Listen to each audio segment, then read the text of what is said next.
When a family comes into SBH for help, they are partnered up with what I call the dream team, a social worker who's a professional on staff at SBH, and a captain who's a community member that volunteers to enter into this family's life and help them to a better place. A captain, first and foremost, is a friend, someone there to let them know that they're not alone. We're here to help you, and we're going to help you to the other side.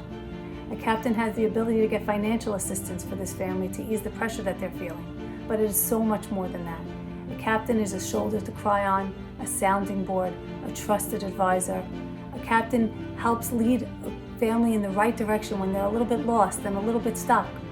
A captain sometimes networks to help a client find a better paying job, or may even accompany a sick client to a doctor's visit.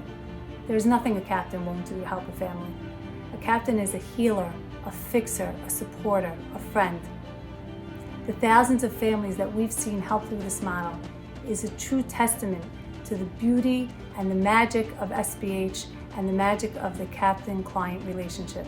You know, being an SBH captain, I would have to say, is probably one of the most rewarding things that I've done for myself in a very, very long time. I walked in here as an intern, and 5 years later, I never left. I love the magic that goes on in our hallways. I'll tell you, the things that go on in this community that people don't know about are, it's just mind-boggling of how regular people like myself and you guys are watching this can actually affect generations of people that are going to grow up in this community. Our goal is to help a client become independent, self-sufficient, and have that feeling of self-worth to go back out into the world and be able to accomplish what they want.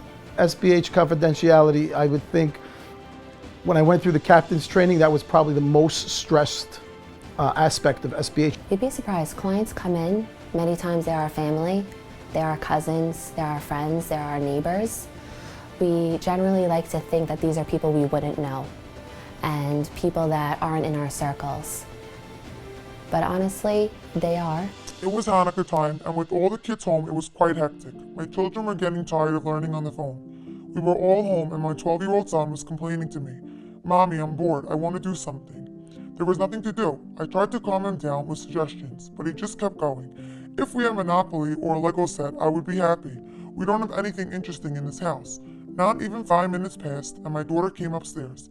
"Mommy, there is a big box downstairs." Everyone ran to bring it up, ripped it open, and lo and behold, inside was a Monopoly game and a big Lego set. I couldn't believe it. It was amazing.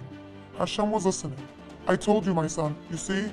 Exactly what you wanted and when you wanted it." Thanks to SBH, my children were happily playing with all the toys. There's something for everything going on in the life cycle of a client. SBH has got some kind of fund allocated on the side, a program that's sponsored, that's done. They're taking care not only of the, the major aspect of life going on, but they want to make sure that while they're going through that crisis, the little things don't cause issues. I had a client who actually dropped off in September time 3 board games. And she said, I wanted to restock the board game room because she assumed that SBH, for some reason, every Shabbat, they were able to drop off games to her. So she assumed that we had a board game room. There are many people in the community that are suffering in silence. And I want to tell you that it's not what you should be doing. You can have the silence without the suffering. Because you can come to SBH and nobody's going to know. Or don't think, oh, I'm above SBH. I'm a donor to SBH. And God bless, we should all be donors to SBH.